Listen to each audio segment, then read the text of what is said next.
esika oyo pona moto te nasalaki esika oyo na moto te kasi soki moto azali koya na esika oyo ezali mokano na ngai te à cause ya erreur ya moto nde moto azali koya na esika oyo.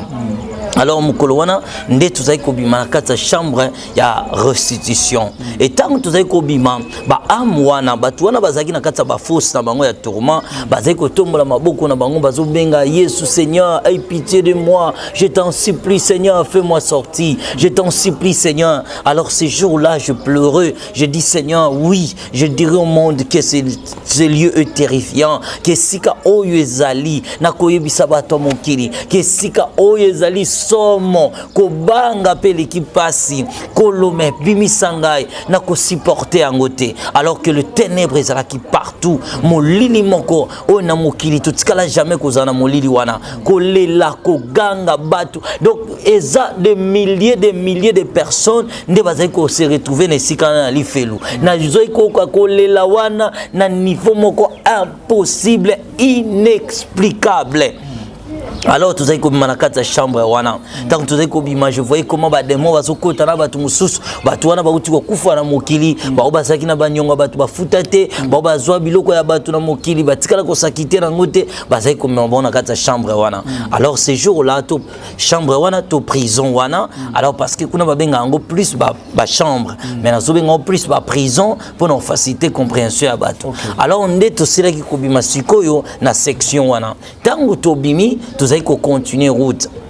Alors le Seigneur a dit qu'on continue kolobanangai. Alors yebisa peuple nangana mokili que esika oyo na salaka yango pona moto te. Na bongisaka esika oyo pona satana na ba mwange na ye. À cause ya mabe, à cause ya iniquité, moto azali ko sala nde moto azali ko ya na esika oyo ya tourment. Alors tant le Seigneur azali koloba biso tozali ko avancer, tozali ko poussana, tozali ko yoka ba amwana nde azali ko lela batu wana bazali ko lela bazali ko supplier les Seigneur, ayoke la bango mawamen. Et c'est là qui déjà trop tard, le jugement, les seigneurs disaient toujours que c'est trop tard, le jugement est tombé. Alors que le monde soit au courant de ces choses. Dis au peuple de la terre qu'après la mort ne veut pas dire que mon limoneux qui est en repos. Sauf que kufina yesute, ton âme est qu'on la tourmenter jusqu'au jour, il y a grand jugement ou le jugement du grand jour. Et le Seigneur parlait, tu as qui kozonga siko na tinel wana parce que ba prison ou ba chambre ezalaki na ba tinel donc ezalaki clôturé ezalaki ba petite sentier ba ruelle wana et là ton tozongi envoyer des démons au bazaki kotambola na katsa molili wana au milieu des ténèbres maintenant nazaki koyoka batu bazolela nazoka makelele parce que surtout bimi na tinel tozomona batu ndingi bazol tozoka ka makelele koto batu bazolela ezalaki siko ba mir alors biso to bande koya na katsa paroi il y avait de démons au bazai ko se promener bazo tambola ba démons na bazo seka bazo loba à tout moment que réjouissez-vous ici c'est votre royaume pour l'éternité. Tant que bandi koya nous avons rencontré aussi un groupe de démons au bamande koya basimbi ba crâne pesu ya batu ya mitu basimi mitu ba crâne batu bazo lekanango. Alors tant que tu koya chemin faisant les seigneurs zai kolobananga et tant déjà que tout ça qui abattu et d'ici na komona tourment wana aussi loin que mes yeux pouvaient voir nazai komona portail moko na musika ya munene. Alors le Seigneur a lobi nanga segeli tout se précipiter to ke nikokota na chambre wana tangu to bandiko ya tozo mata ba lave de feu tozo leka ba moto place wana esika wana siko nyama zika kate il y avait ba nyama nyos ba animonyo so mpi bazana esika wana mais bango bazika kate kaka mutu ndi azali tourmenter na esika wana. Alors ndena tangu wana tant que tu as continuer route na biso na Seigneur, tu as continuer route nde to bandiko ya azeko lo banangai tant que tu poussa na pembeni ya portail wana to moni likolo nango bakomi les condamnés des églises. Alors tant que nous avons commis les condamnés des églises, alors le Seigneur a lobi nanga été et sengeli to kende kokota sikoyo na chambre wana ya ba condamnés des églises. Alors je fus étonné na le Seigneur est-ce que bato bakenda l'église bato penza bakenda ko sambela bakoki ko se retrouver na sika oyo. alobi nanga les condamnés des églises. Les condamnés des églises. Na tuni Seigneur, mais comment ça? Alobi nanga iboye. Alobi nanga ese bato yo bazali na kati na sika o. Bazali bato bazali ko kende église, mais basili ko respecter ba principe nanga ité. Basili ko respecter batambola ki lolenge ngai na linga ki te pona bango. Basala ki te o nga na linga ki pona bango na mokili. Alobi il y a deux façons ya ko sambela nga. Ezali na ba o bazali ko sambela nga par ma volonté, ezali ba o bazali ko sambelanga sous ma colère. Alors dès na tango wana to bandi ko pusana. Ephésiens chapitre 5.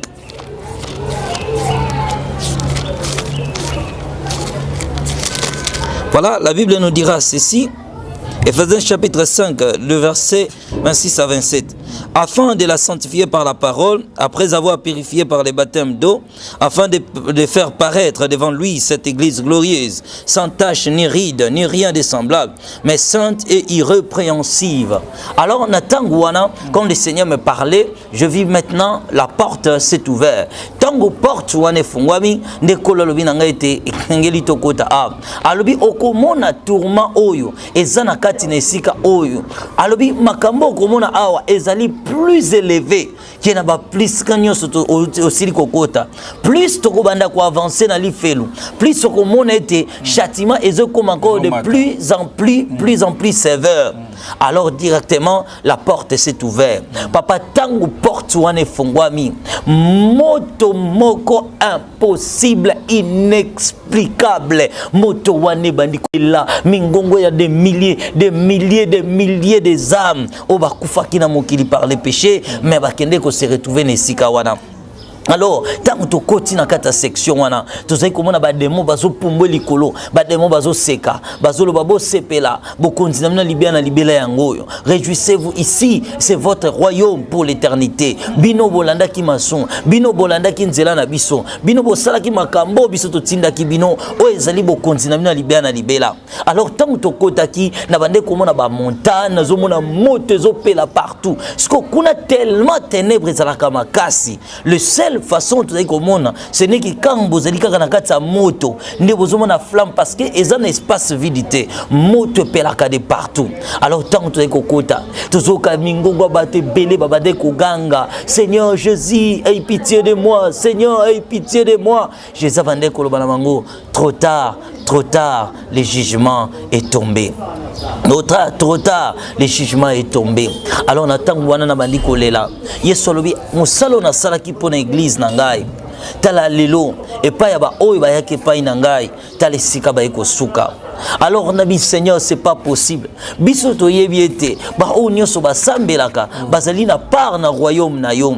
Alobiete bazali na part na royaume na nga kaka ba oyo basala ki volonté na ngai na se ya mokili. Matthieu chapitre 7 le verset 22 à 23. Alors on attend wana mbala moko kola lo binanga baluka na sima. Parce que tant to koti na portail wana donc ndenge za porte za boye na mupanzi ya porte boye ezalaki na tableau moko ezalaki na sika wana. Tableau wana alobi na ngai totanga sorte ya condamnation o ememi batu na kati na sika wana. Première condamnation tant to bandi ko tanga na tableau wana première condamnation ezalaki punition ya bato nyonso bazali ko futa dimite na mokili. Deuxième ezalaki punition ya bato nyonso ba pesaka ba offrande pe basalaka ba monde te. Troisième voilà, troisième châtiment ezalaki punition ya bato yo na se ya mokili bato babande ko kosambela na ba église basi bakambaka. Okay. Cinquième ezalaki encore punition ya bato oyo babande ko yoka maloba nzambe mais babande ko mettre en pratique te. Papa tozonga mo moke.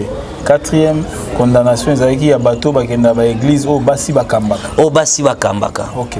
Alors siko ba énumérer ki ba sorta ba péché. Bato ba betaka masolo na kati église. Ba era prédication bango bazo beta masolo. Bato bakendaka église mais bakendaka mitema na bango eza disposé te. Bato ba salaka na ba conflit na kati église. Bato ba créaka ba rancune aussi na kati église. Bato ba salaka pe ba ve mais ba kokisaka ba ve na bango te. Sikoyo ben numéra qui sortent à crime au batouana ba kometaki. Après avoir lu tous ces tableaux, le Seigneur me dit maintenant de tourner pour tout qu'il ne visiter. Batouana bazalaki na kata ba fosse. Alors na likolo musika ezalaki na trône moko de momoko avandi na trône wana. démon a bandé ko réciter ba verset biblique azoloba na batuana liloba epesa kibino kasi bino bosalela ki yango te liloba epesa kibino alobi bino bozali ko sambela mais bosala ki maloba o maître la bino aloba ki na bino te batuana bazali ko se justifier na kati na sika wana oh non te biso tozali ki batu malamu biso penza tozali ki ba fidèle na église na biso alobi tangu bino bozali fidèle na église pourquoi bobande ko critiquer ba pasteur na bino. Alors on attend wana to sais que le prince des démons azai ko lobango na musika nde le Seigneur m'a dit maintenant to banda ko visiter batu parce que kuna ndenge na lobaki na bandeli ba chaka batu na ba force wana ezali masumo mutasala kana mokili chaque lisumo sala kana mokili otongaka déjà libulu na yo na life le sika ba kocha yo psaume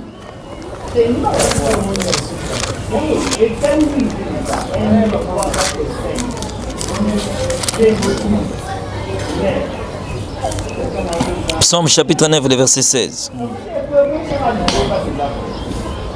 Les nations tombent dans la fosse qu'elles ont faite.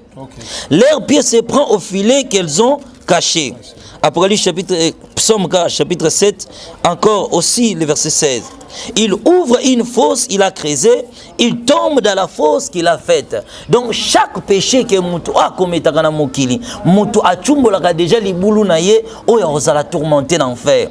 Alors maintenant, et singela kito kita place wana ezaki lokola montagne, nde to bandi suko ko kita na place wana. Ko kita to bande ko kita na place wana tant to bandi ko zo descente wana, nde to moni ba fosse enflammée, ezaki ko cracher moto, zo bimisa moto, to zaki ko yoka ko lela ya batu de milliers de personnes.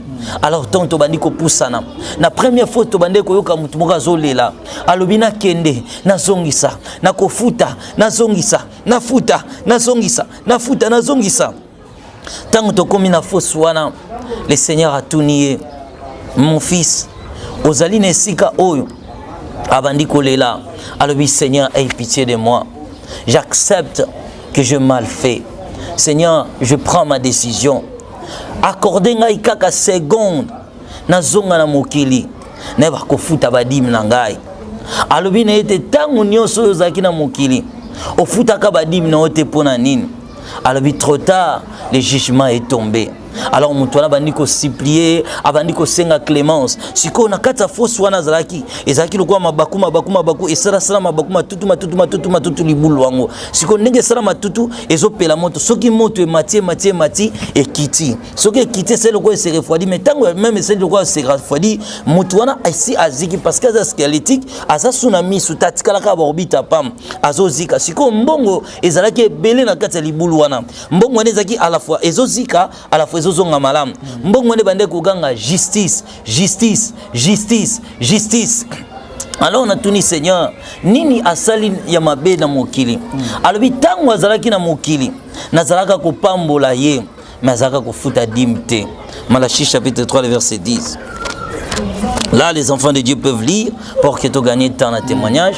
Alors alobi azalaka kofuta dimte na mokili chaque fois que mutu azali kofuta dimte Bible lobi boy na Malachie le pays vous êtes frappé de la malédiction et vous me trompez et vous dites à quoi t'avons-nous trompé et la Bible dit que dans des dîmes et des offrandes alobi chaque fois que une personne ne paye pas sa dîme mutu wana azo charger molimo na malédiction. Or les âmes maudits n'hériteront point les royaumes des cieux. Alors que tous qui passer dans fosse naie mutuana zaiko lela alors chaque fois zolinga a grimper à matazolo ba Seigneur je t'en supplie nandimi Seigneur que ta parole est la vérité à cause de ba besoin na ngai nde yango na sala ki boye Seigneur j'accepte nandimi ko zonga pa na yo nandimi ko futa dim na ngai mais yeso lobaki na ye trop tard le jugement est tombé. Après hier tous continuer la fosse tant que yeso azoloba na trop tard tous avancer encore dans la fosse suivante tant que tous opposer les colonnes biso to kuti mutu muswaza qui tourmenter dans quatre mutuana pe abande kolela alobi Seigneur yokela ngai mawa Seigneur s'il te plaît aie pitié de moi libérenga na kati na sika o mais yeso abandi ko c'est trop tard alobi tu as eu l'opportunité de régler tes comptes mais tu ne l'as pas fait.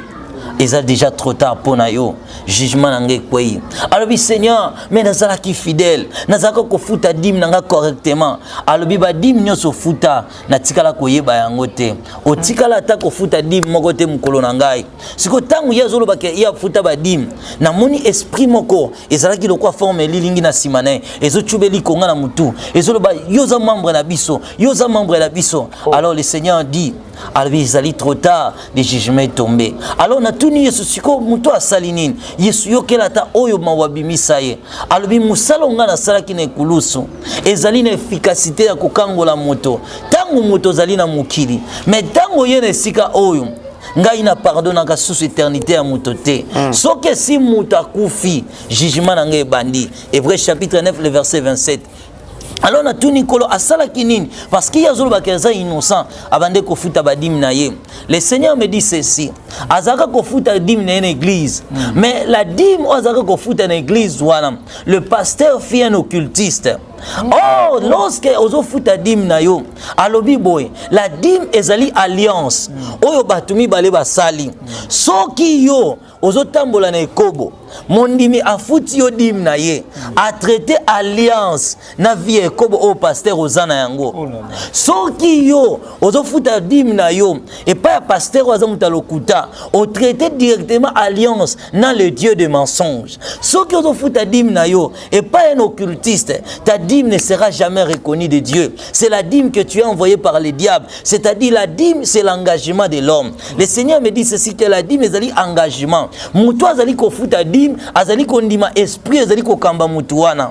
Alors, ce qui moutuana azali na vérité. Tant azali ko futa dîme, mais pas na ye. Alors, binange la gisinini. Iyo, nandimi nzambe na yo. Nzambe na yo, azala nzambe na ngai. Siko, ce qui yo futa dîme, et pas ya moutou, azali dans la fausseté. Azali ko servir dans les mensonges. Yeba ke dim wana tango pesier yo accepter nzambe na ye. Alors binomi balé bo traiter alliance. Alliance wana bo traiter, alliance wana ko za pour l'éternité. C'est la raison que muto azali ne sika o. Na vie Seigneur, masala ki innocent. Alobi était même le péché par inconscient amène en enfer. Lévitique chapitre 4.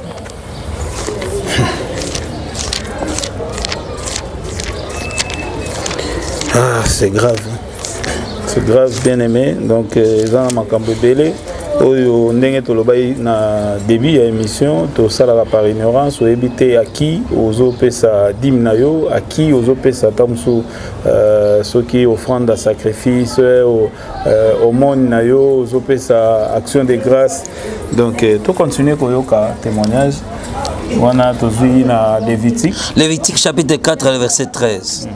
Si c'est toute l'ensemble d'Israël qui a péché involontairement et sans apercevoir, en faisant contre l'un des commandements de l'Éternel des choses qui ne doivent point se faire, et en se rendant ainsi coupable. Donc la Bible est claire à ce point-là. Ce qui Israël mobimba basumuki, basali involontairement, basumuki contre involontairement contre mobeko moko yanzam, pe se rendre sikoyo batu yambeba. Donc, lorsque Moutazo commettre le péché involontaire, et il me dit ceci, 85% des gens qui sont en enfer, ils sont juste surpris qu'ils se retrouvent dans Sikawana. Alors, lorsque mon peuple accepte de payer sa dîme par un faux pasteur, par un pasteur de mensonge, il traite directement l'alliance avec son Dieu. Et l'âme de cet homme sera condamnée après la mort. Alors que le Seigneur me parlait, toi qui connais faux soana na libulu elanda ki les temps qui koloba ni koloba na ye na yo poko miawa alors non Seigneur na bayaki na ngai na bayaki esengeli ko respecter ba principe na ngai tango nyonso oyo ngai na établi liloba na ngai alors on a talié tango siko tomboli maboko ne amwendri azalaki kama mikuwa boye ba kusu bazo tambola boye azaki ko chama boko ngobo Yesu bendanga s'il te plaît Seigneur j'accepte ta parole est la vérité. Le Seigneur lui dit ma parole est la vérité mais tu n'as pas voulu se laisser croire à ma parole qui est la vérité. Alors on a tout Nicolo ya salini alors bien zalaka na volonté ya ko futa dîme na ye il paye régulièrement sa dîme jusqu'à ce qu'à un jour avec découvrir de l'imo que pas pasteur na ye avec ko abandonner ko futa dîme n'est pas pasteur wana asala ki na malam. Mais au lieu d'avoir encore le temps assembler na la ki se sika ya malam oya ko futa dîme na ye, la personne là il a pris la décision que jusqu'à sa mort, à Kofuta Souba dimité, parce que les pasteurs sont des aventuriers. Alors que Nazara ko interpeller dans conscience qu'il y a encore des serviteurs que tu dois régler tes comptes spirituels. Mais yé aboyaka ko régler ba compte na yé et à kufina ba dette na ngai. Ngai o nyo sozali na nyongo na ngai a régler yango na se amoyi. Po ete musalo nga na sala ki na ekulusu et yaki pona ko kangola bato. Mais soki moto ye awa azali komi condamné yemoko moto aboyi chemin à vérité accepter yemoko la mort. Deutéronome chapitre 30 la Bible nous dit ceci: je meurs devant toi la vie et la mort, mais yemoko ça la choix. Le Seigneur Jésus-Christ est la vie. Si tu acceptes la vie, OK na bo moy. Si tu choisis la mort, au pètre amnayo. Alors que na place wana il y avait diverses personnes au bazaki se retrouver na sika wana à cause ya dîme. Pe batu musu bazaki wana, c'était les gens qui prétendaient payer la dîme, mais babande ko futa la dîme na bango comme il faut. C'est-à-dire babande ko retirer une portion de la dîme, babande ko longola. Au lieu mutu musu na mona ki tourmenté, ba demo bazaki ko kate munoko. Bande ko kate munoko pourquoi? Na tuni kolo salini. Alobi ye na mokili azaka na dîme sengela futa. Sa dîme ezala na valeur ya $100. Ola futa dim na ye ya bande ko emprunter dim na ye. Okomona ola futa dim ya zwina na futi $20, $80 à lobe à défi. Abande ko longola une portion à dim. Soki dim neza na valeur ya mbongo mke $10 ko futa. Mais soki komi $100 a tout moni ngo eleki déjà belé a komi ko beta mabaku alobi na ko enrichir ba pasteur. Alors on a place wana ezalaki na maboule belé. C'était de milliers de âmes qui étaient tourmentées à cause des dîmes. Et là maintenant, tobande ko franchir place wana, tobandi ko mata montagne moko ezaki na sika wana. On attendait déjà likolo ya montagne de milliers de âmes bazaki kolela. Bato belé bazaki kolela, bato belé bazoganga, bato belé bazoganga. Tango to matingomba wana to komi likolo. Na kokoma likolo to kutaki mabanga mabanga. Bato wana siko badinda nzoto mobimbate. Badinda katikati bwe na libulu partout etikala likolo. Bademo ba fina yango ko likolo libanga. Bademo bazo mituna bango. Alors le spectacle là et le kela kingai na bandiko lela na bi Seigneur ezali jugement o eleki très sévère. Yesu pa bande ko lela. Alors mon fils endroit oyo et salama kina pona motote ezali trop tard pona bango. Na tuni Yesu bango basalini na place wana bakomaki église de Jézabel. Na tuni église de Jézabel ezalini alobi ete ezali bato nyonso na mokili bazalaka kosambela na ba fausse église bazali kosambela na ba église bazali koteya abandi kotanga ba fausse église na mokili abi toute église o ezaka koteya la prospérité na mokili batu wana bazalaka kosambela na ba église wana c'était l'église de Jézabel. Ba église nyonso ba toleraka basi balata ba pantalon bakota na ba collant bakota na ba plante na bango ba église o batu balata ka foulard te albi ezali église de la prostituée. Albi mon église est sainte. J'ai établi ma parole qui est la vérité. Et Seigneur lobalanga etambola penda kunanga ezali boule. Car c'est église de la prostituée, ezali église de l'antéchrist ou ezali ko permettre basi bakota na ba pantalon na kata ba église. Basi bakota na ba église na ba plante, bakota na ba mèche. Basi bazali ko se voiler te. Ndezalaki église de Jézabel. Alobi batu wana ba sambelingai mais sous ma colère. Nabi Seigneur, mais cela veut dire quoi? Alors lorsque les gens refusent de pratiquer la vérité, Batouana, ils sont maintenant soumis à la volonté permissive de Dieu. C'est-à-dire, ils savaient qu'une femme ne peut pas prier sans voiler sa tête. Mais Bango Bazaï ko accepter ko sambela sans que balata ba foulard. Aussi longtemps que le Seigneur me parlait, tout ça qui ko avancer. Et la première place où tu kuta qui tourment, tu kuta ezaki na forme libulu na kat. Na kat libulu wana tokuti 7 femmes bazaki na kati basi wana babane ko tonga pasteur na bango bazobeta siko masula pasteur na mona moki baza ko seka bazo ko chola malgré bazo zika na place wana bazo lela bazoloba bazo continuer ko tonga na kati na sika wala tangu tokomi Yesu abisi bango tina sika ya pasi oyo mabe na bino ezali toujours komata tangu na komi na tala na gangiba monstre Yesu alobi na ngai bazali ba monstre te bazali bato. En vrai dit basi yango bazalaki mitu minene. Mitu na bango ezalaki mabandi. Bazalaki mabandi. Bankusu babande ko sauter bango boye na mutu. Bankusu bazo sauter na mitu na bango. Basi yango bazalaki ya kovanda na se pai bavandaki ezalaki lokola lave de feu. Bavanda siko na mbodi wana ya moto. Bakanga bango ba chaîne. Tangu Yesu alobi bongo basi wana batomboli mutu babandi kolela babandi ko supplier Yesu ayokela bango mawa babandi ko ba Seigneur yokela biso mawa pasteur na biso makambo ateyaka biso te. Yesu alobi soki pasteur na bino ateyaka bino te kasi liloba na ngai elobaki yango boyebaki ete na liloba na ngai te mwasi akoki kosambela jamais sans avoiler mutu